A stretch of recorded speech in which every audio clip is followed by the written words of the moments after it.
and thank you for joining us for KREM 2 News at 5. I'm Mark Hanrahan. It's good to have you here. I'm Whitney Ward. Dramatic new video coming out from last month's Gwen fire. Take a look. Just heart-stopping moments that a farmer was trying to protect his property from a massive wall of smoke and flames. The Gwen fire burned close to 30,000 acres, destroyed 38 homes and 122 outbuildings east of Lapwai. It's still not known how many of those total buildings are homes. Now, this comes as Idaho Governor Brad Little traveled to Nez Perce County today to see what remains of the Gwen and nearby Texas fire. KREM 2's Amanda Rowley went to Lapwai to follow the governor on today's visit. Idaho Governor Brad Little got a bird's eye view of the Gwen and Texas wildfires here in Nez Perce County. After the tour, he landed right here in a Black Hawk and addressed the community. Okay, here's my 1 o'clock update. All eyes have been on the Gwen and Texas fires, including the eyes of local farmers like Robert Blair. Fire is our biggest fear. That's why when the Gwen fire reached the property across from his, Robert jumped into action. There's a rig down on the point. You can see him there. He put his eyes to work, keeping watch of the fire's movement. I was keeping those that needed to know informed about its progress. On his watch, Robert saw his fellow farmers do what they could on their property to bring the fire to a halt.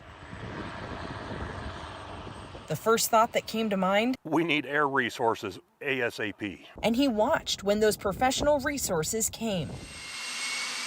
Then Idaho Governor Brad Little came and toured the wildfires from above. He thanked all the agencies for their quick action. It is incredibly important to us that we save first life, then property. Even noting the work of the farmers he saw firsthand from a bird's eye view. I was struck flying over about the miles and miles and miles and miles of fire line that have been put on by the local the local farmers. Had they not done that, this fire would have been enormously larger. Idaho Department of Land says the Gwen fire burned nearly 29,000 acres, destroying 38 primary residents. That's 25 houses and 13 RVs. The Texas fire burned more than 1,500 acres and claimed 4 homes. The eyes that watch these fires see now the impact of their work. We are very fortunate no lives were lost. Very thankful to the limited damage, while extensive, the limited damage that was done. It could have been a lot worse. In Nez Perce County, Amanda Rowley, KREM 2 News. Meantime, crews battling the Pioneer Fire near Lake Chelan have made some progress tonight. They've been able to hold the fire at bay, preventing it from burning buildings in Stehekin. Crews are reporting 18% containment tonight, which is up from 13% yesterday. That fire has burned about 38,000 acres so far. One big concern for the community, in addition to the fire danger, is the financial impact. This is normally one of the busiest times of the year for Stehekin, but this fire, of course, has prevented tourists from visiting. Well, tonight an unsealed indictment now reveals the third person charged in the international kidnapping of a Pullman toddler. KREM 2's Shannon Mowdy has the newest developments tonight. We have now confirmed Nadia Cole, the fiance of Aaron Ong, is the third person facing charges in this case. She was indicted along with Ong and his father James on August 7th. Federal records show Cole's attorney appeared in court Wednesday, allowing this indictment to be fully unsealed. The case started back in May after Cole disappeared from Seattle's airport instead of boarding a flight with her family. Security video captured her walking toward the light rail. Days later, Pullman police linked Cole's disappearance to Aaron Ong and his daughter, who were also missing after he failed to return the girl to her mother. Investigators called it more than coincidence. Cole vanished at the same time. The federal charging document shows Ong picked up Cole at a pre-designated location in Tacoma, then they crossed the Mexican border. Cole and Ong stayed in Mexico with his daughter for around a month until early July. All three were contacted by Mexican officials July 4th. Only Cole was deported at that time. Ong and his daughter were in the country 3 more days before his arrest.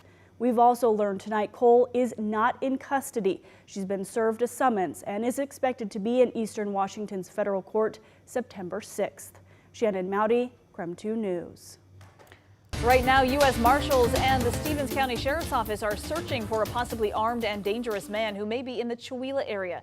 So here is a look at his picture. Nathan Benninger is described as 175 pounds, 5'8" with brown hair and blue eyes. He's wanted for multiple crimes, including assault with a deadly weapon. Now, anyone with information is asked to please call the U.S. Marshals Office. That number is right there at the bottom of your screen. The Okanagan County Sheriff's Office still searching for an at-risk woman who has been missing for the past 5 days. Deputies are searching for 77-year-old Lucy Burns. She walked away from her home in Wakanda with her 2 dogs, a white lab and a black pit bull. Deputies are now searching the Torado Creek area by helicopter. If you see her, you are urged to call 911. A Spokane woman has been reunited with her tiny home after it was stolen from a storage facility on Monday. Spokane police found the home in Spangle covered in plywood. The homeowner tells KREM 2 it appeared that whoever took the home was living in it. That theft was all caught on camera earlier this week. Take a look. This surveillance video shows someone driving off with the tiny home. Spokane police say the thief broke into the storage facility on East Francis, hitched up to that home's trailer, and then drove off.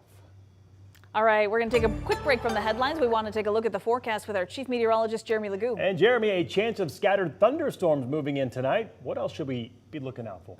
Well, when it comes to our overall weather pattern, I think that's it. And even when those storms move in, there isn't much to worry about. A little bit of rain seems to be about it. But as those clouds move in, our temperatures have dropped. We're back down in the 70s, and I just made my way outside. A couple of raindrops, just enough to ruin Mark's fresh car wash. And that is it. Just a few here on the South Hill. The storm itself sits down to our south, and as it moves over, we will see our rain become more widespread. All we're getting right now is that first little round of, hey, there's a storm on the way. But look what happens if we move just a little bit farther to the south. A ton of activity over northeastern Oregon, where that low is currently spinning. When it comes to the overall weather pattern, that eventually lifts its way to the north. Now, overnight, we'll see a bit of activity, most of it in North Idaho. Early tomorrow morning, that moves into eastern Washington, but still, a bulk of the moisture comes down over North Idaho. Eventually, it moves out, but for us, it's scattered showers in the latter half of the morning, and by the afternoon, a little bit of sunshine. Enough sunshine, though, that we still climb back up to 80 degrees. 80 degrees tomorrow after that morning rain, 90 on Saturday, a warm Saturday night, then back in the upper 80s on Sunday. All right, Jeremy, thank you.